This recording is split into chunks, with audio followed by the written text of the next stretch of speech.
여러분, 하나님은 우리가 얼마나 많은 일을 하느냐보다 얼마나 많이 사랑하느냐에 더 관심이 있으십니다. 우리의 가정과 직장과 학교와 세상 속에서 살아갈 동안에 우리가 이미 어마어마한 사랑을 받은 사람들 아닙니까? 그 사랑을 내 마음에 간직만 하지 말고 가까이 있는 가족들에게, 이웃들에게, 또 주변에 있는 사람들에게 그 사랑을 가지고 잘 섬기셔서 그분들이 여러분을 떠오를 때 고마운 사람, 정말 고마운 사람이라고 생각할 수 있다면 하나님께서 그것을 향기로운 냄새로 맡으실 줄로 믿습니다. 그래서 여러분, 어디를 가든지 고마운 사람, 섬김의 사람, 사랑의 사람 되시기를 예수님의 이름으로 축복합니다. 오늘은 5월 첫째 주 어린이 주일로 지킵니다. 여러분, 예수님께서는 당시에 어린아이들을 보통 어른들은 무시하고 천박하다고 생각하고 사람 숫자를 셀 때 끼우지도 않았던 그 아이들을 예수님은 그렇게 생각하지 않고 가장 소중한 존재처럼 대해 주셨습니다. 그래서 예수님께로 나오는 아이들을 막지 않으셨고 그 아이들을 다 품에 품으시고 머리에다가 손을 얹고 축복 기도해 주신 분, 그분이 우리 예수님이십니다. 우리가 주님 앞에 서면 다 어린아이 아니겠습니까? 그런 마음으로도 오늘 주님께서 예배 가운데 우리 한 분 한 분을 안아주시고 축복해 주실 줄로 믿습니다. 우리 대함교회도 다음 세대 아이들이 있는데요, 여러분 지나갈 때 아이들 볼 때 따뜻한 미소 한번, 그리고 야, 너 정말 대단하다 라고는 말 한번, 또 개인적으로 기도하실 때 우리 아이들을 위한 축복의 기도를 해주신다면 우리 다음 세대들이 우리보다 더 아름다운 복된 세대로 세워지게 될 줄로 믿습니다. 꼭 그렇게 해주시기를 부탁합니다. 자, 오늘은 첫째 주고 또 우리가 복음의 능력으로 가정을 세워가는 해를 보내고 있는데요, 가정을 위한 첫 번째 기도문 우리 가슴에 깊이 새기면서 마음을 담아서 읽으며 기도하도록 하겠습니다. 하나님 아버지, 복음의 능력으로 가정을 세워가는 해를 맞아 가정을 세우신 분이 하나님이심을 온전히 인정하게 하옵소서. 하나님께서 좋지 않다 하신 외로움을 외면하지 않고 책임지는 가족이 되게 하옵소서. 부부가 서로 동등한 존재로 알고 비교하거나 지배하지 않고 협력하며 가정을 세워가게 하옵소서. 언약의 말씀 위에 세워진 우리 가정이 상황이 아니라 말씀을 기준 삼고 붙들며 살아가게 하옵소서. 예수님의 이름으로 기도드립니다. 아멘. 복음의 능력으로 갈수록 더 행복한 믿음의 가정으로 다 세워지시기를 예수님의 이름으로 축복합니다. 우리는 지난주에 레위기의 큰 그림을 함께 그렸습니다. 그리고 레위기에 나오는 첫 번째 제사, 소의 제사에 대해서도 함께 살펴봤습니다. 자, 오늘은 복습한다는 마음으로 레위기의 큰 그림을 다시 한번 더 확인하고 특별히 하나님과 함께하는 방법이 무엇인지를 우리 한번 마음에 다시 한번 더 새기는 시간을 가지면 좋겠습니다. 제가 질문할 테니까 여러분 뒤에 나오는 답을 여러분이 해주시면 좋겠습니다. 레위기는 크게 세 부분으로 나눌 수 있다라고 했습니다. 1장부터 10장까지는 어떻게 하나님께 나아갈 것인가? 어떻게요? 제사법으로. 11장부터 16장까지는 어떻게 하나님을 모실 것인가? 정결법으로. 17장부터 27장까지는 어떻게 하나님과 살 것인가? 성결법. 여러분, 제사법, 정결법, 성결법 앞글자만 따면 제정성이 됩니다. 그렇죠? 제정성으로 하나님 앞에 더 가까이 나아가서 우리 하나님과 날마다 동행하는 우리 성도님들 되시기를 예수님의 이름으로 축복합니다.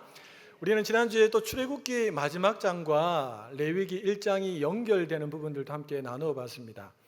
하나님의 말씀대로 모세가 성막을 다 완성하고 난 다음에 그 성막 위에 하나님의 임재를 상징하는 구름이 가득하게 임했지요. 그러니까 모세조차도 감히 그 성막 안으로 들어갈 수 없었습니다. 그만큼 압도하는 하나님의 영광이 임했던 것이죠. 그런 상황에서 하나님께서 모세를 부르셔서 처음으로 말씀하신 것, 그것이 바로 제사법이고, 또 하나님의 그 말씀이 가득한 것이 바로 레위기였다라는 것들도 함께 나누어 봤습니다. 오늘은 그 제사법 중에서 첫 번째 제사인 번제, 이 번제를 드리는 목적에 대해서 우리가 조금 더 살펴보고, 이후에 나오는 양과 염소의 번제, 새의 번제에 대해서 이어서 말씀을 나누어 보도록 하겠습니다. 여러분, 번제를 드리는 목적이 있습니다. 그 목적이 뭘까요? 첫 번째 같이 한번 읽어보겠습니다. 죄사함을 바라며 드리는 제사였습니다. 레위기 1장 4절에 보면 이렇게 나와 있습니다. 그를 위하여 속죄가 될 것이라. 여기서 속죄하다라는 말은 히브리어로 키페르인데요, 이것은 덮다, 죄를 가리다, 몸값을 치른다라는 뜻입니다. 나의 죄를 대신해서 짐승을 죽임으로 나의 죄를 덮고 가리고 값을 다 치루었다라고 하는 그런 의미가 바로 이 속죄하다라고 하는 단어의 의미라는 것이죠. 여러분, 제가 한번 질문을 던질 테니까 잘 듣고 한번 대답해 보시기 바랍니다. 우리가 번제를 드리기만 하면, 하나님이 알려주신 방법대로 절차대로 번제를 드리기만 하면 우리 하나님께서는 무조건 기쁘게 받으실까요? 받으실까요? 한번 확인해 보도록 하겠습니다. 이사야서에 있는 말씀을 우리 화면을 보시면서 같이 한번 읽어보겠습니다. 여호와께서 말씀하시되 너희의 무수한 재물이 내게 무엇이 유익하뇨?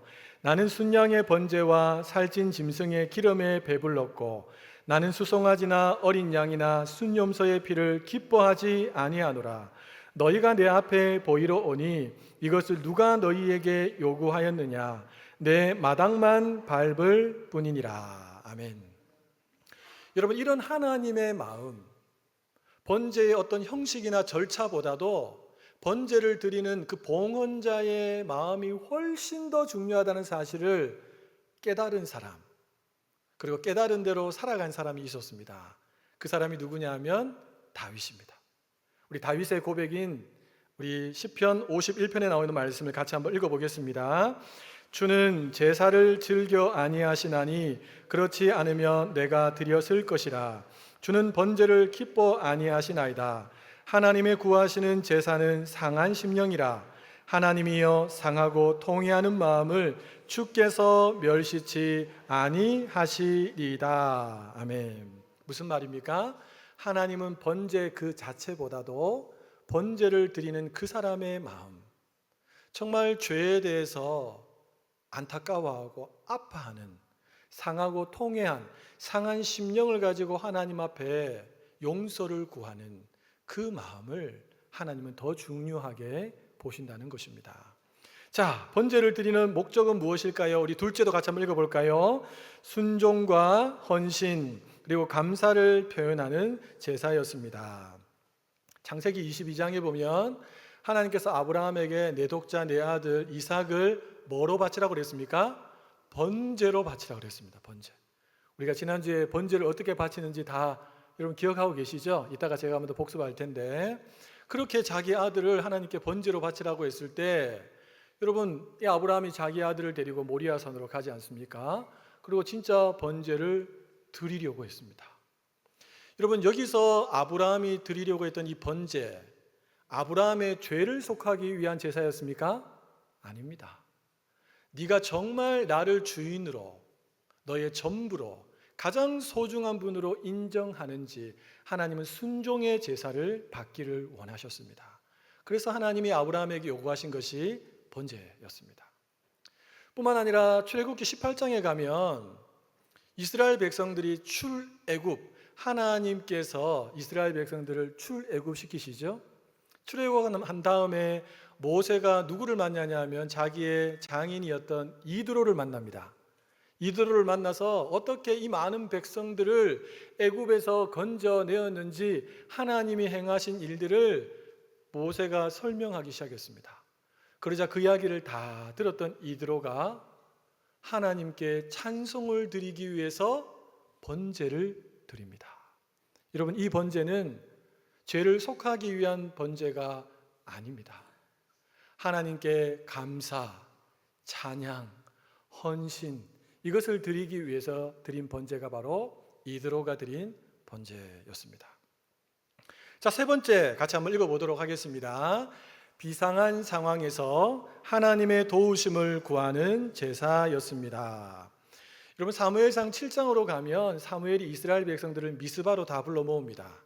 그리고 하나님의 말씀을 전하고 거기에서 대대적인 회개 운동이 일어나죠. 우리가 흔히 말하는 미스바 대성회가 이루어집니다.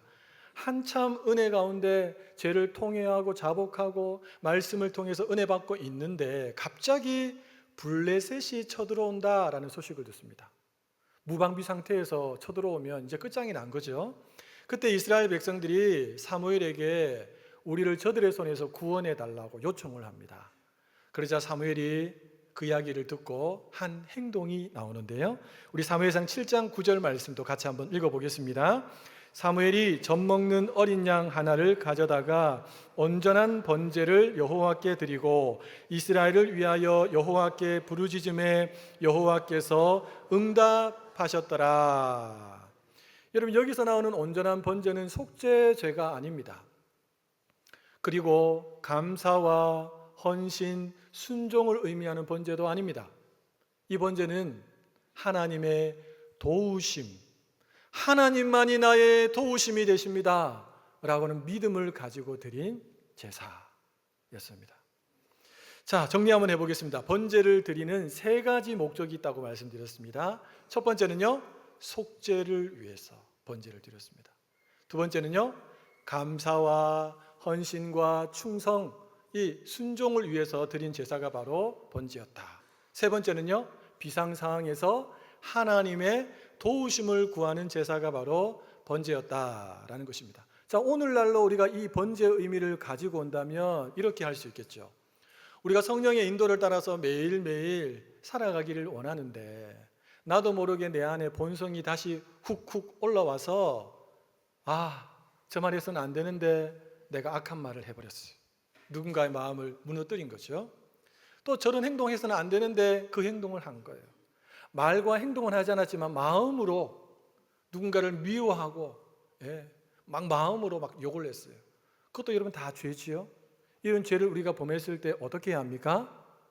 하나님 앞에 나와서 통회하고 자복하는 심령으로 나와서 하나님 용서해 주십시오 라고 입으로만 할 것이 아니고 정말 마음을 다해서 이 죄에 대한 안타까운 마음, 아픈 마음을 품고 하나님 앞에 기도드리는 것, 여러분 이것이 번제의 의미입니다.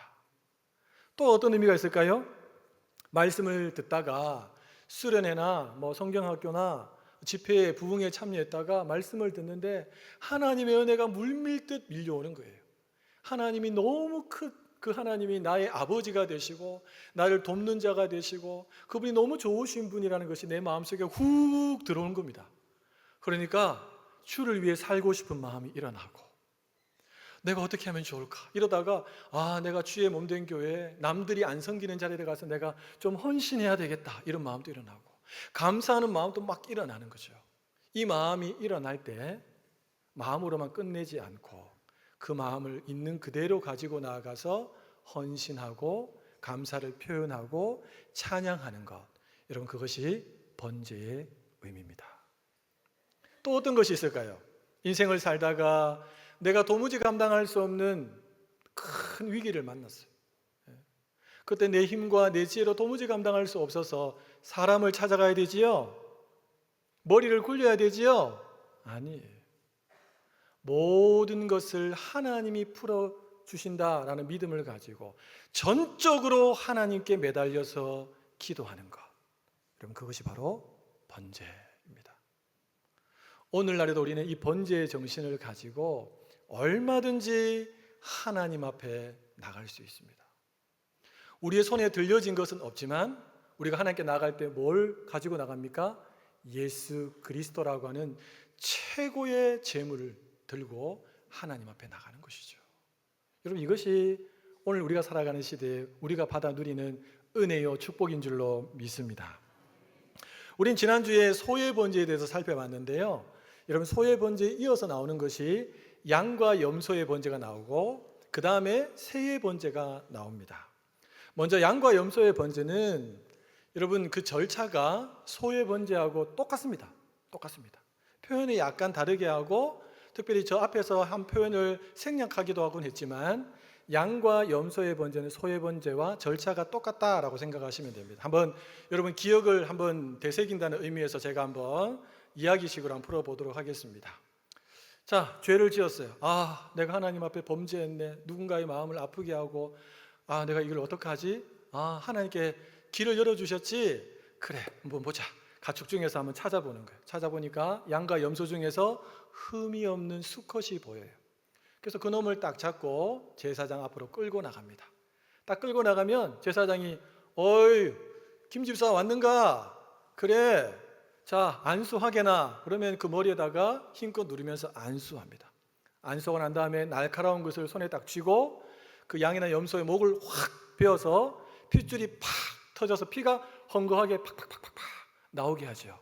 그때 제사장이 그릇을 가지고 와서 피를 받고 그 피를 제단 사방에다가 뿌립니다. 그런 다음에 이 봉헌자가 가죽을 벗기고 그리고 각을 뜹니다. 여러분 지난주도 제가 말씀드렸지만 이미 피가 헝거해요. 그리고 가죽을 벗기는 게 얼마나 힘든 일입니까? 그렇죠? 각을 뜨는 것도 너무 힘든 일이에요. 피와 땀이 범벅이 된 거죠. 그래서 다 벗긴 그 가죽은 옆으로 제껴두고 각을 뜬 것을 가지고 제사장에게 다시 드립니다. 그럼 제사장은 그것을 제단 위에다가 딱 버려놓습니다. 그리고 다시 말하죠. 돌아가서 내장을 물로 씻고 정강이 다리들을 깨끗하게 씻어서 가지고 오십시오. 그래서 다시 돌아가서 물로 깨끗하게 씻어서 다시 제사장 손에 드리면 제사장이 그것도 제단 위에 다 올려놓고 불로 태워서 올라가서 하나님께 향기가 되는 것, 그것이 바로 번제입니다. 소나 양이나 염소로 드릴 때는 이 방법과 절차가 똑같았습니다. 그런데요, 마지막에 나오는 새의 번제를 드릴 때는 방법이 많이 다릅니다. 여러분 새의 번제를 드릴 때는 봉헌자가 해야 할 일이 딱 하나밖에 없습니다. 뭘까요? 뭐 하면 될까요? 봉헌자는 집비둘기나 산비둘기 새끼를 가지고 제사장에게 드리면 끝. 할 일이 없어요. 나머지는 제사장이 다 알아서 합니다. 오늘 성경에 나와 있죠. 제사장이 그 어린 비둘기의 목을 비틀어서 목을 떼냅니다. 그리고 목을 제단 위에 올려서 불태우고, 목을 떼내고 나면 이 목 주변에 있는 몸하고 다 붙어 있지요. 거기에 피가 흐르겠지요. 근데 그거는 철철 흘러 넘칠 만큼 양과 염소의 피만큼은 되지 않으니까 그 새를 쥐고 벽에다가 이렇게 바릅니다. 피를 바르는 거죠. 그리고 난 다음에 새의 항문 쪽을 칼로 약간 찢어서 거기에서 모이 주머니와 더러운 것들을 다 끄집어내서 제단 동편에 재를 버리는 곳에다가 버려요. 마지막으로 새의 날개를 찢는데 전체를 다 찢지는 않고 일정 부분만 찢어서 그 새를 버려놓고 제단 위에 올려서 태웁니다. 연기가 번제가 올라라 그랬죠? 올라가서 하나님이 흠양하시는 향기가 되는 것. 그게 새의 번제입니다. 여러분 놀라운 점은 뭐냐 하면 소, 양, 염소, 이 비둘기의 번제가 모두 다 똑같은 말씀으로 마무리가 된다는 것입니다. 9절 하반절, 13절 하반절, 17절 하반절 말씀은 똑같습니다. 하나도 틀린 게 없습니다. 같이 한번 읽어볼까요? 이는 화제라 여호와께 향기로운 냄새니라. 여러분 밑줄을 한번 쫙 꺼놓으시기 바랍니다. 제가 이 번제를 묵상하는데 이런 생각이 들었습니다. 부자는 번제를 한번 드리려고 하면 몸살이 날 건데 가죽을 다 벗기고 각도 다 뜨고 얼마나 힘들겠습니까? 특별히 양과 염소는 그렇다 치고 소는 얼마나 힘들까요? 그렇죠? 근데 가난한 사람은요, 새끼 새 한 마리 갖고 와서 그냥 제사장의 손에 쥐어주면 끝이거든요. 이걸 보면서 하나님 앞에 제사 드릴 때는 가난한 사람이 훨씬 좋겠네. 그런 마음이 들었어요. 네. 여러분, 이 번제는 하나님께서 누구에게나 다 열어놓으신 차별이 없는 제사입니다. 제물의 크기나 제물의 가치에 따라서 하나님은 그것을 받느냐 안 받느냐 이런 분이 아니라는 거죠. 다 하나님이 지정한 방법대로 가지고 나와서 드리면 하나님은 그것을 똑같이 받으신다는 겁니다. 이 사실을 통해서 우리는 하나님 아버지의 마음을 엿볼 수가 있습니다. 크게 두 가지 마음인데요. 첫 번째 마음은 하나님의 세심한 배려입니다. 뭐라고요? 하나님의 세심한 배려. 여러분, 하나님이 우리를 얼마나 세심하게 배려해 주시는지 몰라요. 이런 비둘기는 소, 양, 염소에 비하면 훨씬 저렴한 제물입니다. 그래서 형편이 정말 어려운 사람도 드릴 수 있었어요. 집에서 만약에 비둘기가 없으면 그냥 산에 가서 다 큰 비둘기, 그건 찾기 좀 힘들잖아요. 그렇죠? 근데 새끼 비둘기는요, 찾기 쉬워요. 그래서 형편이 어려운 사람도 얼마든지 가지고 올 수 있는 제물로 정해주신 거예요. 그런데 하나님께서는 비둘기를 드렸다고 해서 그것을 가볍게 여기시거나 하지 않으셨고, 마치 숫소를 드린 사람과 똑같이 받으셨다는 것입니다. 그래서 혹자는 이렇게 말했습니다. 소 한 마리 못지 않은 비둘기. 야, 우리 사람의 생각으로는 도무지 받아들일 수 없지요. 근데 하나님은 소나 비둘기나 똑같이 받으셨다는 겁니다. 또 비둘기는 크기가 작아서 소나 양처럼 같은 절차를 그대로 적용할 수 없었습니다. 제사의 과정도 간소화할 수밖에 없었어요. 이런 비둘기 제사를 드릴 때는 제사장에게 단수가 붙습니다. 제사장 한 사람이 다 해버립니다. 그냥. 너무 간단하죠. 그렇죠? 그러나 하나님께서는 이 비둘기 번제 역시도 가능한 한 다른 번제와 비슷한 절차를 따르도록 했습니다. 첫 번째 어떻게 합니까? 목을 비틀어서 머리를 제단 위에 불사르고, 그 다음에 피를 바르게 하고, 내장을 끄집어내고, 그리고 날개를 찢어서 버려놓아서 태우는 이 모든 과정을 보면 거의 흡사하지만 조금 차이가 있다고밖에 볼 수 없는 것이지요. 이것은 가난한 사람이 위축되지 않도록 하기 위한 하나님의 배려입니다. 그것도 세심한 배려. 제가 말씀을 묵상하는데 이런 생각이 들었습니다. 여러분, 주변에 있는 사람들이 지금 누군가가 번제를 드리고 있는 모습을 멀리서 지켜본다고 한번 생각해 보십시오. 그 사람이 지금 무엇 때문에 번제를 드리는지 알까요? 모를까요? 모릅니다. 자기 죄를 속하기 위해서 번제를 드리는지, 하나님의 은혜가 너무 감사해서 헌신과 충성과 감사의 마음을 담아서 번제를 드리는지, 아니면 지금 절박한 문제를 만나서 번제를 드리는지 주변 사람들은 아무도 모릅니다. 여러분, 이것 또한 하나님의 죄인을 향한 세심한 배려입니다. 나는 나와서 통회하고 자복하는 마음으로, 하나님, 내 죄가 너무 커서 내가 죽어야 되는데 이 소가 죽습니다. 하나님 용서해 주시오. 이렇게 했는데 멀리서 보는 사람들은, 야, 저분은 하나님의 은혜가 얼마나 컸으면 저렇게 눈물을 흘리면서 헌신을 다짐하면서 기도할까, 이렇게 생각할 수 있었다는 겁니다. 그러니까 죄인이라도 여러분, 남의 눈에 띄지 않게 하나님 앞에 얼마든지 나가서 드릴 수 있었던 제사, 그것이 바로 번제입니다. 얼마나 감사합니까? 두 번째로 하나님께 나아가는 일의 소중함이죠. 여러분, 당시에 이 소는 굉장히 비싼 가치 있는 겁니다. 양과 염소도 마찬가지입니다. 오늘날로 말하면 여러분 고급 승용차 정도 생각하시면 됩니다. 더군다나 그냥 아무 양이나 염소가 아니죠. 흠이 없고 암컷입니까? 수컷입니까? 수컷 중에서. 그러니까 가장 귀한 거죠. 가장 귀한 거. 하나님께서 이렇게 가장 귀한 제물을 요구하신 이유가 뭘까요? 하나님과의 관계가 어떤 것보다도 소중하다는 것을 하나님은 알려주신 거예요. 여러분, 우리의 마음이 있는 곳에 물질이 들어가지요. 물질을 그 사람이 어디에 많이 쓰는가 보면 그 사람 마음이 거기에 있는 겁니다. 그건 절대로 부인할 수 없습니다. 내 가장 귀한 것을 하나님 앞에 드린다. 여기에는 내 마음도 함께 하나님 앞에 드린다라는 것이고, 하나님은 그 마음을 기쁘게 받으신다라는 것입니다. 가난한 자도 마찬가지입니다. 부자와 일반 백성에게는 별것 아닌 것처럼 보이는 재물이지만 가난한 자에게는 이 비둘기는 큰 것입니다. 그래서 여러분, 하나님은 정말 하나님께 나오는 것, 이것을 너무너무 귀하게 여기시고 자기 백성들과 연결되는 것, 교제하는 것, 동행하는 것을 하나님은 우리보다 더 원하신다. 이 마음을 번제를 통해서 하나님은 보여주셨습니다.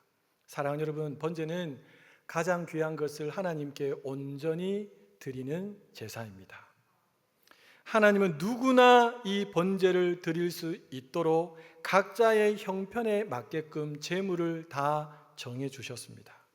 이것은 하나님께서 누구도 차별하지 않으시고 하나님 앞에 나오기를 원하신다는 것입니다. 여러분, 이런 분이 우리가 믿는 하나님이에요. 하나님을 닮아가는 사람은 어떤 사람일까요?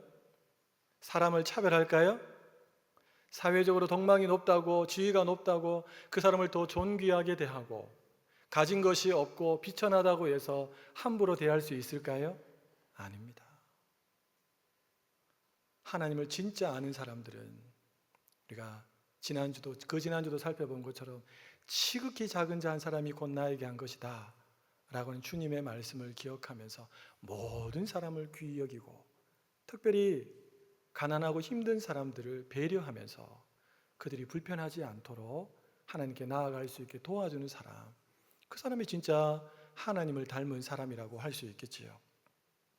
여러분, 중요한 것은 우리가 하나님의 이 마음을 알고 믿음으로 취하는 것입니다. 우리는 너무 감사한 시대를 살고 있습니다. 소나 양이나 염소나 비둘기를 잡아올 필요가 없습니다. 우리를 위해서 단 한 번의 온전한 번제물이 되시고 완전한 속죄를 위한 제물이 되신 예수 그리스도를 믿기 때문에 우리는 예수님을 의지해서 내 죄가 있을 때도 용서를 구하며 예수님이라는 제물을 의지해서 나갈 수가 있고, 너무 감사하고 헌신하고 또 주님 앞에 충성하기 위해서 내 마음을 더 드리기 위해서 주님이라고 하는 제물을 앞장세워서 하나님께 나갈 수도 있고, 비상상황처럼 어렵고 힘들 때 예수님이라는 제물을 의지해서 그 보혈의 피를 의지해서 하나님께 도움을 언제든지 구할 수 있는 시대, 우리가 살고 있는 시대입니다. 너무 편리해졌지요? 너무 편리해졌어요. 근데 여러분, 제물의 크기는 하나님이 소와 양과 염소, 비둘기로 나누어 놓으셨지만 제물을 드리는 사람의 마음은 똑같아야 됩니다. 마찬가지입니다. 우리가 똑같이 예수 그리스도를 의지해서 오늘 또 하나님 앞에 나왔는데 우리의 마음은 똑같아야 됩니다. 하나님 아니면 안 됩니다. 하나님 나를 도와주셔야 됩니다. 또 죄를 품고 오신 분이라면 상하고 통회한 심령으로 나가야 됩니다. 이 마음 없이 형식적으로 나온다면 하나님은 그 제사를 기쁘게 받지 않으십니다. 그러므로 사랑하는 성도 여러분, 오늘 이 번제를 통해서 우리 자신을 한번 돌아봤으면 좋겠습니다. 나는 어떤 마음으로 주일마다 혹은 예배 때마다 하나님 앞에 나와서 예배드리고 있는가? 혹시 형식적으로, 습관적으로 예배의 자리를 지키고 있지는 않은가? 제물보다 그 제물에 드리는 사람의 중심을 보시는 그 하나님을 정말 경외하는 마음, 사랑하는 마음, 감사하는 마음, 내 온전한 전심을 다해서 하나님을 예배하는 사람인가? 여러분, 우리가 이 질문 앞에서 날마다 우리 자신을 점검한다면 우리는 하나님이 더욱더 기뻐하시는 그런 예배자들로 아름답게 세워지게 될 줄로 믿습니다. 간절한 바람은 온전한 번제물이 되신 예수님을 붙들고 여러분 시시때때로 하나님 앞에 담대하게 나아가시기를 바랍니다. 형식이 아니라 진심으로, 반심이 아니라 전심으로 하나님을 찾고 구하면 하나님은 언제든지 웰컴, 여러분을 환영하시고 여러분을 안아주시고 여러분의 필요를 채워주시고 더 좋은 것으로 함께해 주실 줄로 믿습니다. 이 하나님이 나의 아버지 되신다는 확신을 가지고 한 주간 또 믿음으로 당당하게 살아가시는 참된 예배자, 온전한 헌신자들 다 되시기를 예수님의 이름으로 축복합니다. 온전하고 완전한 번제물 대신 예수님을 만난 것, 그리고 그 예수님을 내 인생의 주인으로 삼고 살아가는 것, 여러분 이것은 그 어떤 복보다도 가장 큰 복인 줄로 믿습니다. 우리 시간에 주님을 향한 나의 마음을 담아서 우리 시간에 나는 주를 섬기는 것에 후회가 없습니다. 이 찬양으로 하나님 앞으로 더 가까이 나아가겠습니다.